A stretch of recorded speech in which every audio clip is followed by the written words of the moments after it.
Hello everybody, welcome back to HardReset.Info channel. In today's video, I'll show you how to easily fix your touchscreen not responding on Samsung Galaxy M12.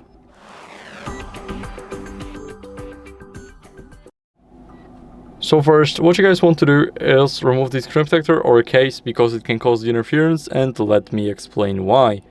Basically, whenever your screen protector is covering the sides of the phone, it's not covering the entire screen, it's covering just a little bit of the sides from either left to the right side. It can already cause the interference. Now for the case, if it's covering even a tiny part of the bezel, so the bezels are this little distance between the side of your phone and the screen. If it's covering those bezels and it's covering even a tiny part of the screen, it can already cause the interference and your phone can become very less responsive. So, what you guys want to do now, after removing it, is clean your screen with a microfiber cloth. So here I have it. Now we're gonna give it a few swipes, and we don't need to go hard. My phone is just very slippery on the desk.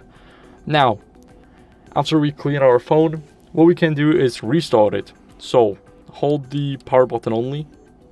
Now click restart and tap again to restart this device.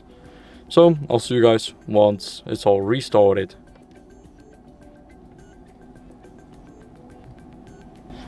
Now, after the phone restart, what you guys can do as a last resort is update the software on it. So, let's unlock the phone, go over to the settings, and now in those settings, go over and scroll down until you see software update.